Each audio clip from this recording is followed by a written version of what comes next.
자, 오늘은 이제 지난주에는 마태복음 했고 오늘은 마가복음. 마태복음은 예수님이 무엇으로 오셨다고 그랬죠?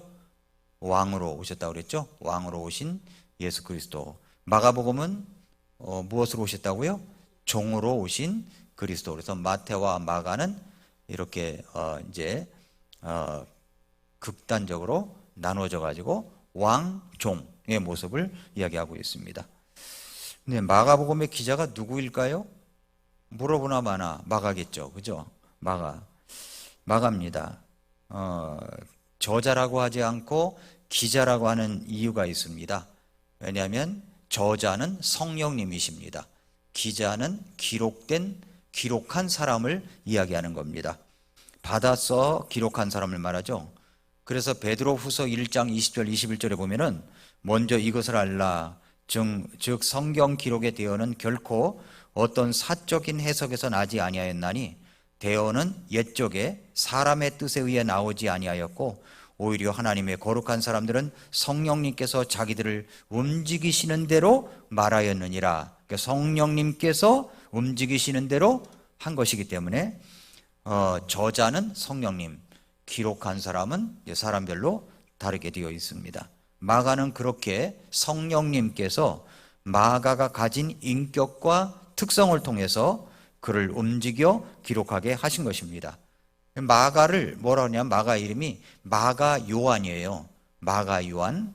왜 마가 요한이냐? 마가는 로마식 이름입니다. 로마식 이름이고 요한은 유대식 이름입니다. 그래서 마가 요한이라고 그러는 거예요. 근데 마가 요한이 어디서 태어났냐면은 예루살렘에서 태어났습니다. 아버지는 일찍 돌아가셨고 홀어머니 밑에서 자란 것 같습니다. 그의 어머니가 예수님을 믿고 구원을 받았을 때 참 적극적으로 예수님을 따라다녔습니다. 자기가 가진 것으로 예수님을 그리고 제자들을 섬겼던 분입니다. 마가복음 14장 12절부터 16절에 보면은 다락방에 대한 이야기가 나오거든요. 근데 그 집은 마가의 어머니의 집, 그러니까 마가의 집을 말하고 있는 겁니다. 그의 어머니는 예수님과 함께하는 집회라면 얼마든지 집을 개방해서 모일 수 있게 하고 말씀을 들을 수 있게 하고 기도도 할 수 있게 그렇게 했습니다. 사도행전 1장에 보면 예수님께서 승천하시고 나서 제자들이 성령님이 오시기를 기다리고 있었을 때 어디서 모여서 기도했냐면은 바로 마가라고 하는 사람의 다락방에서 모였다라고 이야기를 하고 있습니다. 마가도 그의 어머니도 자기가 가진 것으로 예수님을 섬기는 아주 헌신된 분이었어요. 그러니까 집을 개방한 그런 집을 개방해서 이제 오픈해 가지고 모임도 갖고 예수님께서 오셔서 말씀도 전하게 하고 그렇게 했던 그 기도회도 갖고 그렇게 했던 곳입니다. 좀 전만 해도 옛날만 해도 이제 목장 모임이다 또 다른 데서는 구역 모임이다 하면은요 각자 집에서 많이 모였어요. 집에서. 그러니까 제가 전도사 때에도 보면은 집에서 모였거든요. 근데 지금은 너무 사는 게 바빠요. 그러다 보니까 평일날 모일 시간이 없는 것 같아. 모일 시간이 없다 보니까 이제 뭐 이렇게 주일날 한 달에 한 번씩 모임의 시간을 갖지 아니하면 모일 시간이 참 어려운 거예요. 원래는 이제 집을 개방해서 모이는 것이 좋거든요. 그래서 그 옛날 분들은 기도할 때 뭐라고 기도했냐면은 하나님 넓은 집으로 이사 가게 해주세요. 그래서 집을 오픈해 가지고 사람들 모여서 같이 교제할 수 있도록 해주세요. 이런 기도 제목이 나왔거든요. 근데 지금은 그렇게 안 해도 다 넓은 집으로 이사를 가니까 그런지 모르지만은 원래는 이제 이렇게 오픈해서 집에서 모여서 교제도 갖고 그렇게 합니다. 근데 마가의 어머니는 집을 오픈해 가지고 그렇게 기도회 모임도 갖고 그리고 다락방 모임도 갖고 그랬습니다. 내가 가진 것을 가지고 예수님의 사역을 위하여 얼마나 드려지고 사용되고 있는가 하는 겁니다. 내가 가지고 있는 것을 가지고 집을 가졌다면 뭐 집을 개방해서 내가 가진 재능이 있다면 재능을 기부해 가지고 내가 가지고 있는 것을 가지고 얼마나 주님을 섬기고 있느냐 하는 겁니다. 하나님은 내가 가진 것으로 무엇을 하였는가를 물으실 것입니다. 그래서 마가는 이제 어머니가 이제 예수님을 따르던 그런 어머니였다는 것을 우리가 말씀을 통해서 볼 수가 있고요. 그리고 또 성경을 쭉 보면은 마가와 베드로는 굉장히 친밀한 사이였던 것 같습니다. 그러니까 마가복음의 내용과 사도행전 10장 36절부터 41절에 나오는 베드로의 이제 설교를 비교해 보면은 그것을 알 수가 있어요. 내가 누구와 친한가가 내 인생에 어떤 영향을 주는가를 결정하는 겁니다. 그러니까 마가와 베드로는 굉장히 친했다라고 하는 겁니다. 그런데 마가의 이름은 성경에 몇 번이 나오냐면은 9번이 나와요. 마가의 이름이. 마가복음에는 자신의 이름이 별로 나오지 않아요. 마가복음에는. 그런데 사도행전과 골로새서, 디모데후서, 빌레몬서, 베드로 전서에 마가의 이름이 나옵니다. 그래서 성경을 읽을 때 마가 이름이 어디 나오는가 이런 거 좀 여러 번 많이 읽는 분들은 이렇게 한 것을 주제로 해가지고 성경을 읽어도 굉장히 유익하겠다라고 생각이 듭니다. 그런데 마가는 사역을 하다가 어떤 일이 있었냐면은 고난과 역경 또는 낙심으로 인해서 뒤로 물러갈 때가 있었어요. 뒤로 물러갈 때가. 바울과 바나바가 1차 전도 여행을 다녔었죠. 지금의 이제 터키 이제입니다. 그런데 그 밤빌리아의 버가에서 그만 중도에 마가가 선교 여행을 포기하고 돌아가 버린 사건이 있었어요.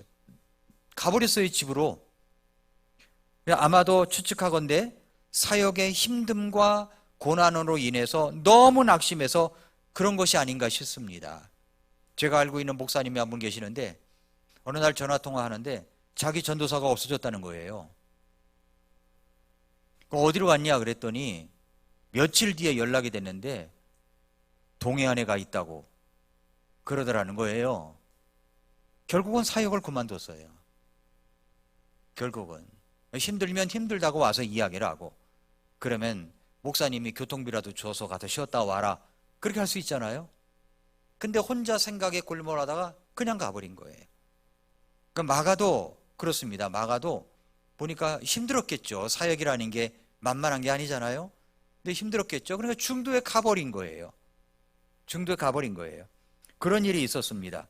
그래서 이제 1차 선교 여행은 끝나고 2차 선교 여행을 가려고 하니까 바나바가 마가 요한을 데리고 가자. 그러니까 사도 바울이 데리고 갈 수 없다. 중도에 가버린 사람 또 중도에 가버리면 어떡하냐? 갈 수가 없다. 그래가지고 바울과 바나바가 심하게 다투었다가, 그래서 바울은 이제 신라를 데리고 2차 선교 여행을 가고, 바나바는 마가 요한을 데리고 2차 선교 여행을 따로 또 가고, 이런 일이 사도행전을 읽다 보면은 그 부분이 나옵니다. 그래서 이제 마가는 실패를 했던 사람이었다라고 하는 인상이 있습니다. 그러나 그는 나중에 정말 필요한 사람으로 그 실패를 극복했던 사람입니다. 사도 바울이 임종을 얼마 앞둔 시점에서 감옥에 갇혔을 때 디모데에게 보낸 편지에서 마가를 데리고 오라고 그가 그 사역에 필요하다고 했던 점으로 보아서 마가는 실패를 딛고 일어나 주님 앞에서 멋지게 쓰임받았던 인물이었다라고 하는 것을 알 수가 있습니다. 우리가 이제 일을 하다 보면 낙심도 할 수 있고 좌절할 수도 있어요. 그러나 우리 주님은 다시 일어나 주님께서 기뻐하시는 그 일을 해나가는 것이 정말로 소중한 것입니다. 그는 낙심과 두려움을 극복하여 쓰임받은 사람이었다 하는 것을 이제 우리가 마가복음을 읽으면서 이제 알아야 되고, 사도행전까지 다 연결돼서 이제 전체 스토리를 보면 알 수가 있습니다. 그럼 언제 이 말씀이 기록이 되었느냐? 기록 시기를, 마이크 줄이지 마세요. 기록 시기를 학자들마다 다르게 이야기하고 있지만 흠정역 성경 마가복음 개론에서는 흠정역 성경 마가복음 그 개론이 있죠. 시작하기 전에 개론을 한번 꼭 읽어보시고 읽기 바랍니다. 거기 보면은 60년경이라고 이야기하고 있습니다. 60년경. 이게 기록 시기고, 그 다음에 역사적 배경을 보면은 2세기 초대교회 교부였던 알렉산드리아의 클레멘트라고 하는 사람이 있어요. 이 사람의 증언에 의하면 마가복음은 로마에 살고 있는 그리스도인들의 요청에 의해서 로마에서 쓰여졌다라고 이야기를 합니다. 그때 당시에 네로가 자기 시흥을 돋구고자 로마 시내에 불을 질러서 대형 화재가 났고 말할 수 없는 피해가 났었습니다. 그런데 네로는 그 화재의 범인을 그리스도인으로 지목을 했어요. 그리스도인들을 향한 이 엄청난 핍박이 일어나게 된 시기였습니다. 그들의 그 예수 믿고 구원받은 사람들은 그 생명이 풍전등화였습니다. 그때 로마인들은 마가가 기록한 마가복음을 읽게 됐다는 거예요. 그때 이해가 되시죠? 로마에 대해 화재가 일어나서 이제 그리스도인들이 범인이다, 화재를 불을 질렀다 해가지고 엄청난 핍박이 일어날 때, 그때 마가복음을 이제 마가가 기록한 마가복음을 읽게 되었다는 겁니다. 그래서 베드로전서 5장 13절을 보면 너희와 함께 선택받은 바벨론에 있는 교회가 너희에게 문안하고 내 아들 마가도 그리하느니라 라고 얘기를 했거든요. 여기서 말하는 바벨론이 어디냐면은 로마를 말하는 겁니다. 로마. 그때 로마에 마가와 베드로가 같이 있었음을 우리가 짐작할 수 있는 겁니다. 마가복음은 그 독자의 대상이 이방인들을 대상한 거예요. 마태복음은 누구를 대상으로 했다고요? 유대인을 대상으로 한 겁니다. 그런데 마가복음은 이방인을 대상으로 한 겁니다. 이방인. 그러니까 로마에 있는 그리스도인들을 향해서 이야기하는 겁니다.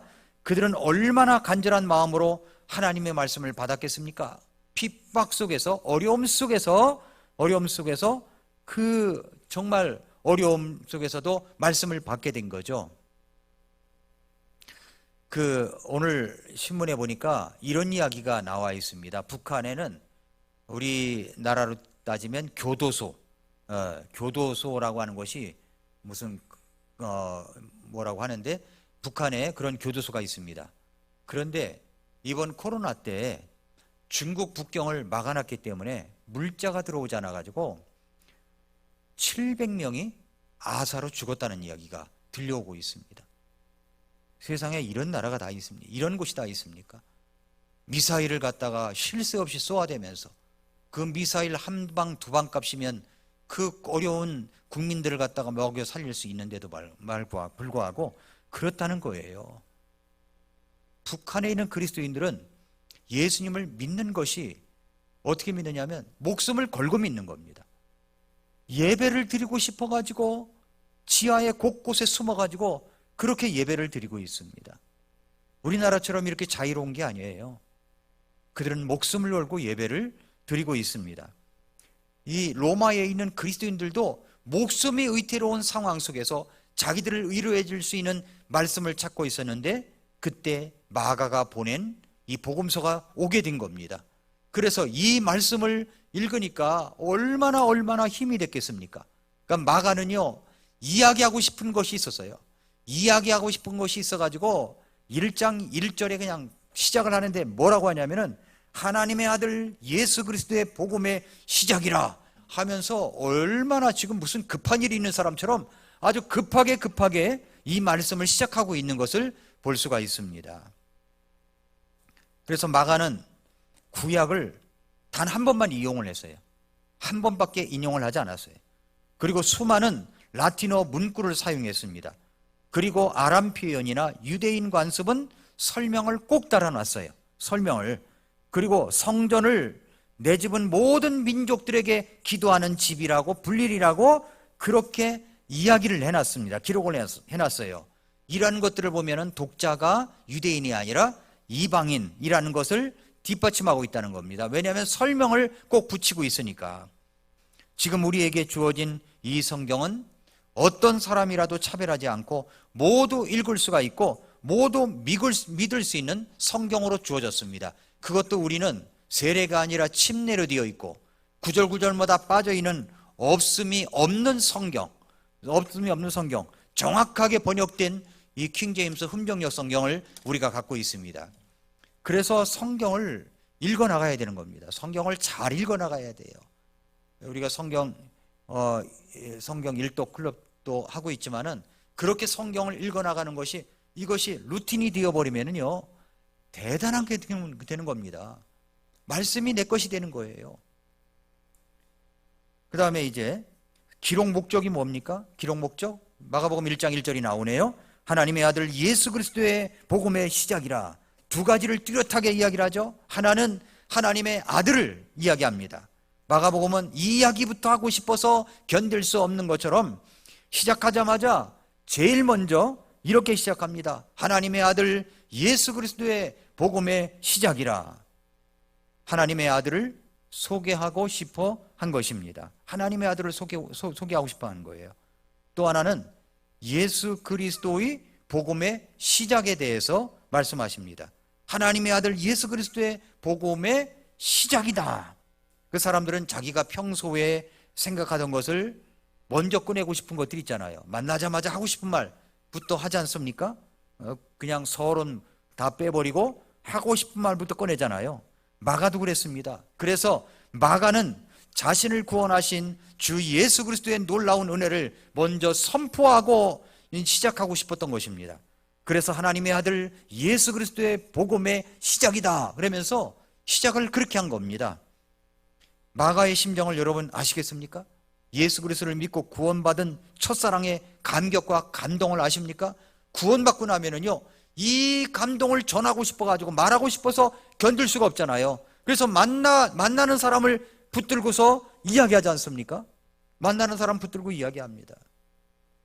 제가 고등학교 2학년 때 예수님을 믿고 구원을 받았습니다. 구원받고 이제 그 다음날 아침에 이제 버스를 타고 학교를 가는데 학교를 이제 일찍 가니까 저 뒷좌석에 제 친구가 있더라고요. 근데 이 친구가 이번에 시의원으로 나왔다가 떨어졌더라고요. 보니까. 근데 그 친구가 앉아 있는 거예요. 그래서 지금도 기억이 나요. 그 옆에 가서 이야기를 했습니다. 너 오늘 밤 죽으면 천국 갈 수 있니? 너 정말 천국 갈 수 있어? 구원받았어? 글쎄 난 자신이 없는데. 그래서 뭐 제가 아는 대로 그냥 이야기를 하고 설명을 하고 그 할아버지 얼마나 많이 알겠어요. 거듭나지 아니하면 천국 갈 수가 없고 내가 구원받은 말씀은 요한복음 5장 24절인데 그러면서 막 꺼내가지고 이야기하고 그랬던 기억이 납니다. 막 전하고 싶어서 견딜 수가 없었어요. 또 한 번은 제가 예수님 믿고 구원받자마자 성경책을 딱 옆에 끼고 제 친구에게 갔습니다. 그 친구도 이제 초등학교 들어갈 때 1년 꿇었고 저도 1년 꿇었었거든요. 이사 다니느라고 늦게 들어간 거죠. 그러니까 9살에 학교를 들어간 거예요. 그 친구하고 저하고 동갑이에요. 그래서 이제 그 친구에게 가서 복음을 이야기했습니다. 그랬더니 이 친구가 예수님 영접을 했어요. 지금은 저 평택에서 목회하고 있어요. 다른 장로교회를 하고 있는 것 같아요. 복음을 만나면 이 전하고 싶은 이것들이 얼마나 많은지 몰라요. 저희 집에서도 저희 아버님이 엄청나게 핍박을 해서 어려웠지만은 제일 만만한 사람부터 해야 되잖아요. 제 동생들부터 잡아가지고 교회 나가게 하고 그랬던 기억이 납니다. 정말로 예수님 믿고 구원받으면 정말 놀라운 축복이 우리에게 있다는 것입니다.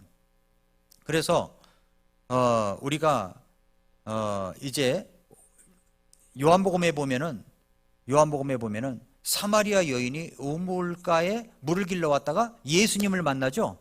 예수님을 만나자마자 예수님이 메시아라는 것을 알고 동네에 뛰어들어가서 이야기하지 않습니까? 와서 보십시오. 내게 모든 것을 일어난 것을 이야기한 이분을 보십시오. 이분이 바로 메시아라고 그리스도라고 그렇게 소개했던 것을 볼 수가 있습니다.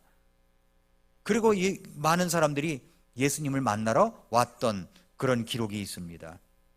로마에서 핍박과 억울한 고통을 받고 있는 로마에 있는 이방인들, 그리스도인들, 그 그리스도인들에게 바로 이 말씀을 선포함으로써 힘을 주고 있는 말씀이에요. 여러분, 어려움 속에 있는 사람들에게 이 복음으로 힘을 주면요, 아주 생기발랄하게 됩니다. 힘이 나죠. 그래서 이렇게 이야기하지 않습니까? 하나님의 아들 예수 그리스도의 복음의 시작이다. 여러분, 로마에 있는 그리스도인들이 이 말씀을 받을 때 1장 1절부터 이 말씀을 하니까 얼마나 감격이 됐겠어요. 그래, 우리가 복음 때문에 핍박을 받는 거야. 복음 때문에 어려움을 당하고 있는 거야. 이 복음이 얼마나 놀라운지 몰라. 그러면서 이 말씀을 먼저 받고 그 다음에 이제 읽어나가게 된 겁니다. 이 말씀 한 절이 얼마나 그들에게 위로와 힘이 됐겠냐는 겁니다. 우리에게 정말 힘이 되고 용기를 주고 믿음을 주는 분은 바로 예수 그리스도이십니다. 그렇죠? 그래서 하나님의 아들 예수 그리스도, 그리고 복음의 시작이다, 이렇게 이야기한 겁니다. 그 예수님을 생각하면 힘과 위로가 되는 거죠. 찬송가에 이런 가사가 있죠. 예수님 생각만 해도 내 마음이 좋거든. 네, 그 얼굴 배울 때야 얼마나 좋으랴. 그렇죠? 그래서 마가복음은 행함으로 가득한 행동의 책이에요. 행함. 그래서 마가복음에는 어떤 말이 많이 나오냐면은 즉시라는 말이 많이 나와요. 즉시가 42번이 나옵니다. 즉시. 주님이 말씀하시면 즉시 역사가 일어납니다. 예. 갈릴리 바닷가에서 시몬과 안드레를 주님께서 부르셨죠. 마가복음 1장 17절 보세요.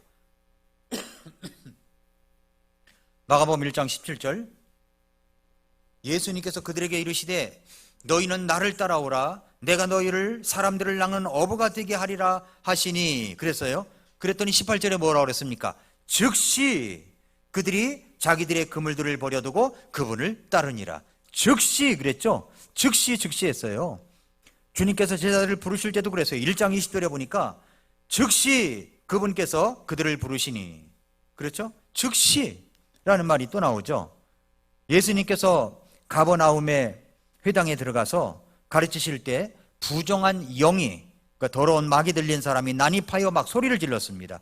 그러자 우리 주님께서 그 부정한 영에게 명령을 하니까 그들이 그 말씀에 순종을 합니다. 그래서 1장 28절 보세요. 1장 28절 보니까 즉시 그분의 명성이 두로 갈릴리 주변 온 지역에 널리 퍼졌다고 했죠. 즉시라는 말이 또 나오잖아요. 즉시. 베드로의 이제 장모가 열병으로 누워 있을 때 예수님께서 그녀의 손을 잡고 일으키시니까 즉시 그 열병이 그녀에게서 떠났다고 했습니다. 그리고 그녀가 예수님을 섬겼다고 그랬어요. 예수님께서 말씀하시면 나병 환자도 즉시 고쳐졌어요. 예수님께서 말씀하시면 우리의 죄를 위해서 예수님이 우리의 죄를 즉시 용서해 주십니다. 예수님은 십자가에서 즉시 십자가에 달리시면서 즉시 용서해 주셨습니다. 우리의 모든 죄를 다 용서해 주셨죠? 종으로 오셔서 우리를 위하여 모든 죄를 용서하신 충성된 종이셨던 예수님은 마가가 기록된 순서대로 이제 이렇게 진행해 보면은 아주 정말 놀라운 그런 말씀이 우리에게 적용될 수가 있습니다. 나를 구원하시고 나를 살려주시고 나에게 한없는 은혜와 사랑을 주신 그 주님을 정말 우리가 묵상하면서 정말 이 말씀을 읽어나갈 때 얼마나 마음에 복이 되는지 몰라요. 여러분이 로마에 있는 그리스도인이라고 생각하고 마가복음을 읽어야 되는 겁니다. 난 로마에서 지금 네로 그 사람에게 핍박을 받고 있어. 방화범으로 몰리고 있어. 모든 그리스도인이 붙잡혀서 화형을 당하고 그 다음에 사자에게 찢기고 원형 경기장에 투입돼서 죽고 있어. 근데 나는 지금 숨어가지고 마가복음을 읽고 있는 거예요. 그런 심정으로 마가복음을 읽어보라는 겁니다. 그러면요, 이 말씀 한 절 한 절이 얼마나 놀랍고, 나를 구원하신 예수님이 즉시 부정한 영을 쫓아내시고, 즉시 아픈 사람을 일으키시고, 즉시 용서해 주시고, 이런 사실을 생각할 때 아주 감동이 일어나지 않을 수가 없는 것입니다. 오늘 여러분들이 오신 것도 다 하나님의 뜻이 있다고 생각합니다. 오늘 여러분들이 오늘 마가복음을 읽는 자세에 대해서만 배우고 나서 이 마가복음을 읽는다면요, 엄청난 복이 되는 겁니다. 이거 마가복음이요, 16장밖에 안 돼요. 우리 성경 일독 클럽 실력으로 하면 이틀이면 다 읽는 거예요. 저 이틀도 안 걸리는 거야, 이거, 그죠? 네. 성경 일독 클럽 실력이 붙은 사람은 하루라도 다 읽어, 이 말씀을. 그런데 이 말씀을 지금 로마를 상상하면서 로마에 있는 그 화재의 범인이 그리스도인이라고 막 핍박을 하던 그걸 생각하면서 이 말씀을 읽어나간다. 요 심정만 가져도요, 여러분이 오늘 오신 큰 그런 이익이 될 수가 있는 것입니다. 예수님께서는 이 땅에 오셨어요. 근데 종으로 오셨다고 그랬죠? 그 종은 어떻게 움직입니까? 즉시 움직이잖아요. 그렇죠? 즉시. 빨리빨리 움직이잖아요. 빨리빨리. 종이 느슨한 게 있습니까? 품위가 있습니까? 없어요. 종은 즉시 움직입니다. 그래서 즉시라는 말이 그렇게 많이 나오는 겁니다. 자, 예수님께서 이 땅에 오신 것이 무엇 때문일까요? 두 가지를 본다면 첫째는 영혼 구령입니다. 누가복음 19장 10절에 보니까 사람의 아들은 잃어버린 것을 찾아 구원하러 왔다고 했습니다. 그리고 예수님께서 이 땅에 오신 목적은 또 하나가 뭐냐면은 교회를 세우시기 위해서 오신 거예요. 교회. 구원하기 위해서 오셨습니다. 그 다음에 교회를 세우시기 위해서 오셨습니다. 영혼 구원으로 족한 것이 아닙니다. 예수님은 교회를 세우시기 위해서 이 땅에 오신 것입니다. 중국의 선교사로 일생을 보내었던 허드슨 테일러의 생애를 보면은 알 수가 있어요. 허드슨 테일러는 22살에 선교사로 부르심을 받아서 이제 중국으로 갔습니다. 중국 상해로 갔어요. 그곳에 거점을 정하고 바울 사도처럼 순회 선교를 한 겁니다. 그 상하이에서 머물면서 곳곳에 지방 도시를 다니면서 복음을 전하고 상하이로 돌아오고 그랬다는 거죠. 근데 그때 중국 성경 1800권을 만들어서 전해주면서 복음을 전했고 2000권 이상의 전도 책자를 만들어 온 것을 사람들에게 나누어주면서 복음을 전했습니다. 그 후에 중국 내지로 더 깊이 들어가기 위해서 영파라는 곳에서 이제 본부를 정합니다. 그곳에서 이제 선교 사역을 하다가 그는 결핵에 걸리게 돼요. 결핵을 이제 결혼을 하고 얼마 되지 않아서 결핵을 앓게 됐습니다. 그래서 먼저 이제 병도 있고 그러니까 일기 선교를 마치고 병을 치료하기 위해서 영국으로 돌아와서 그동안 하지 못했던 의학 공부를 마치고 의사 자격증을 갖게 됩니다. 그리고 영국 각처에 다니면서 중국 선교의 중요성을 호소했습니다. 그러면서 그는 일기 선교를 마친 지금 다시 자신을 돌아보는 시간을 갖게 됩니다. 그는 두 가지 결론 앞에 도달합니다. 하나는 팀 사역을 내가 제대로 하지 못했구나. 팀 사역을. 또 하나는 복음은 열심히 전하였지만 교회는 개척하지 못했구나. 이런 점을 반성을 하게 됐습니다. 그래서 이제 허드슨 테일러가 두 가지를 결심해요. 하나는 선교지로 돌아가면 내가 팀 사역과 그리고 교회를 세우는 일을 하겠다 결심을 했습니다. 그리고 이제 그의 나이가 34살에 다시 이제 중국으로 들어갑니다. 그는 중국으로 가서 중국 내지 선교회를 만들어 가지고 내륙 선교회를 만들어 가지고 16명의 동역자와 함께 팀을 이뤄 가지고 중국으로 들어간 겁니다. 그리고 그는 복음만 전한 것이 아니라 복음으로 구원받은 사람들을 모아서 교회를 만들고 돌아보는 사역을 한 겁니다. 교회 만들고 돌아보고 교회 만들고 돌아보고 그 전도받은 사람들이 구원받고 그 열매가 보존되어 갔어요. 열매가 한 곳에서 보존되어 갔습니다. 그는 그것을 보면서 복음을 전하는 것도 너무너무 중요하지만 그 복음을 받은 사람들이 함께 모여서 교회 공동체를 이루는 것이야말로 얼마나 중요한가 이것을 깨닫게 되었습니다. 그런 교회야말로 중국 땅의 소망이며 하나님의 소망인 것을 확신하게 되었습니다. 이 허드슨 테일러의 이 발견과 고백은 우리가 이제 선교하고 있는 선교지, 특히 몽골 땅에서 선교하고 있는 모든 선교사님들, 그리고 그 복음을 받아들이는 사람들이 교회 안에 모인 사람들이 교회 공동체를 이루는 것이 얼마나 소중한지를 제가 몽골에 가서 설교할 때 이 말씀을 강조했던 적이 있습니다. 그래서 그곳에서 복음을 마음대로 전하지 못하게 하니까 작은 도서관을 만들어서 아이들이 오면 거기에서 이제 주일학교도 선데이 스쿨도 하고 복음도 전하고 예배도 하고 그렇게 할 수가 있게 되는 겁니다. 그 사역을 위해서 지금 계속 하고 있는 거죠. 자, 그래서 예수님은 영혼 구령을 위해서 왔고 교회를 세우기 위해서 오셨다. 이것을 우리가 잊지 말아야 됩니다. 그래서 허드슨 테일러 이야기를 한 겁니다. 자, 마가복음의 계열을 보겠습니다.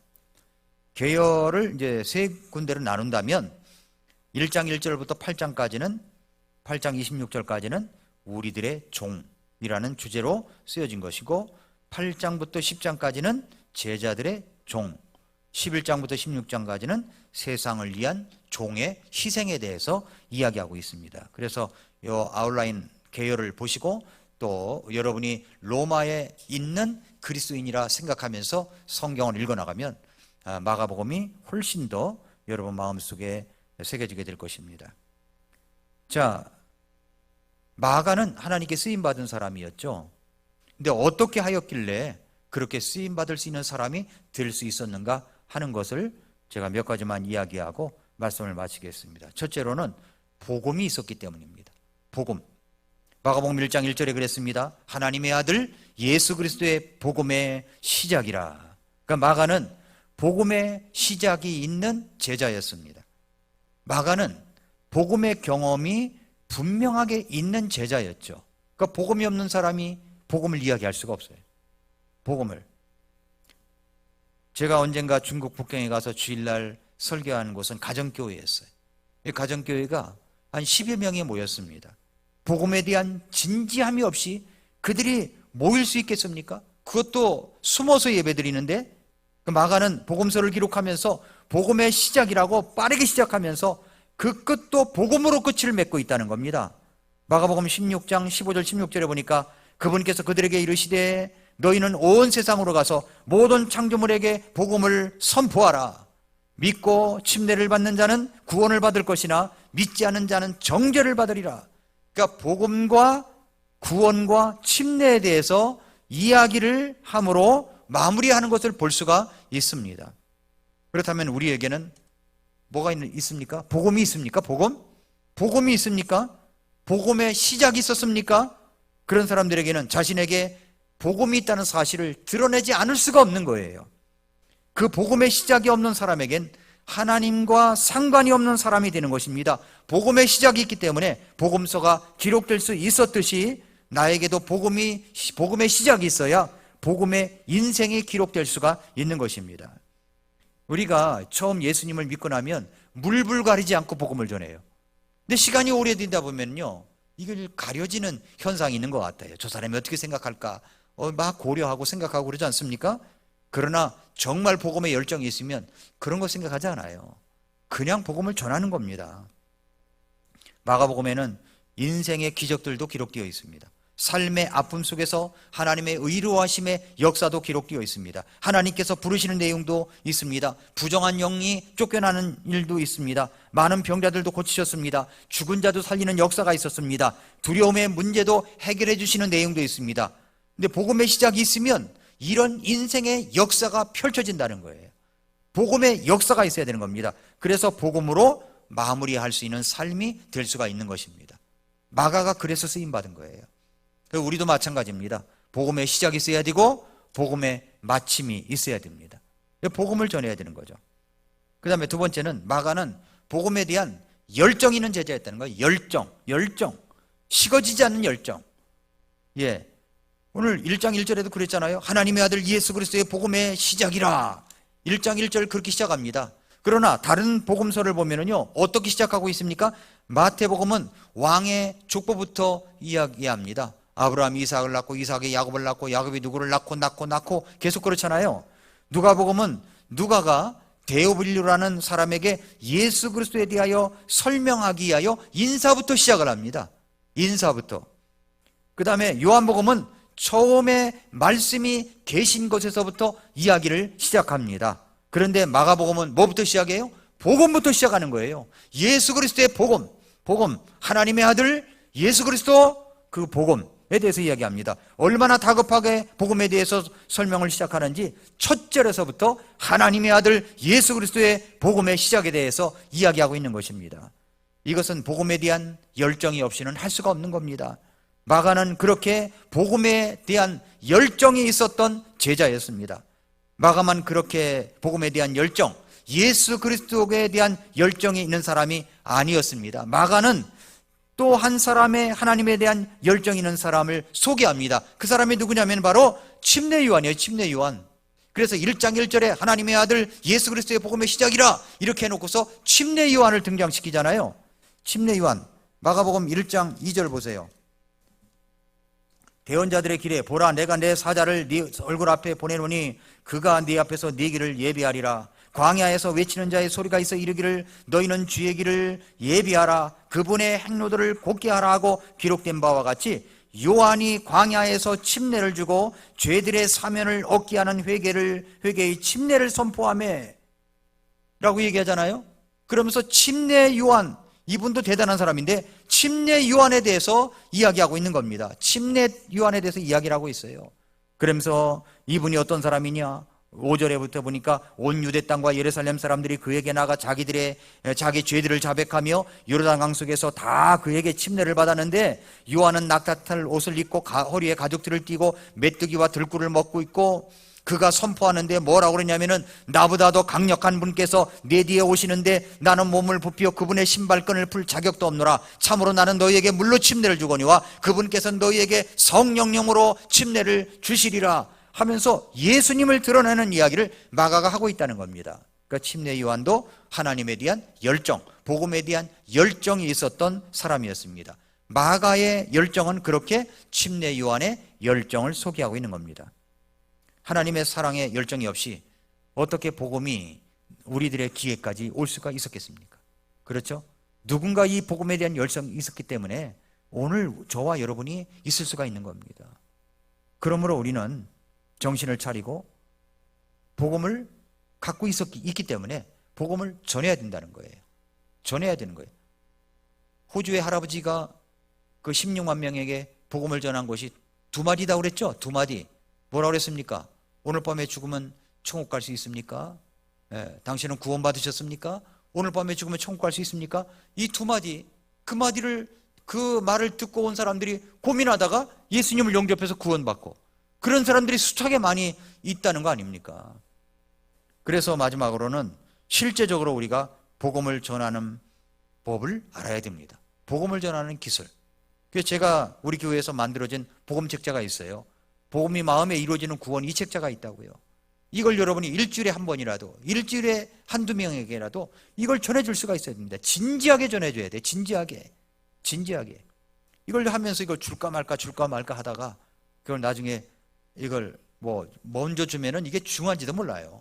정말 이 말씀에 있는 내용을 가지고 내가 구원받았는데 너무너무 변화가 되었고, 이걸 읽기만 해도 구원받을 수가 있다고. 만약에 여유가 된다면 저랑 같이 읽어보실까요? 하든지, 아니면 그게 여유가 안 되면 이 책을 꼭 한번 읽어보십시오 하고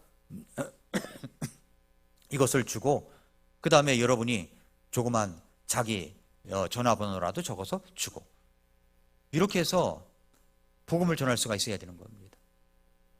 이 복음에 대한 열정이 없으면은요, 이것은 다른 것에 신경을 많이 써가지고 그 열정이 식어져서 아무것도 아닌 일에 마음을 쓰고, 마음이 때로는 왔다 갔다 하고 이렇게 되는 거예요. 전방에 있는 그리스도인들은 사느냐 죽느냐의 문제를 갖고 있지만, 후방에 있는 그리스도인은 오늘 부식 뭐야? 오늘 반찬 뭐야? 이거 가지고 불평하고 그런다고요.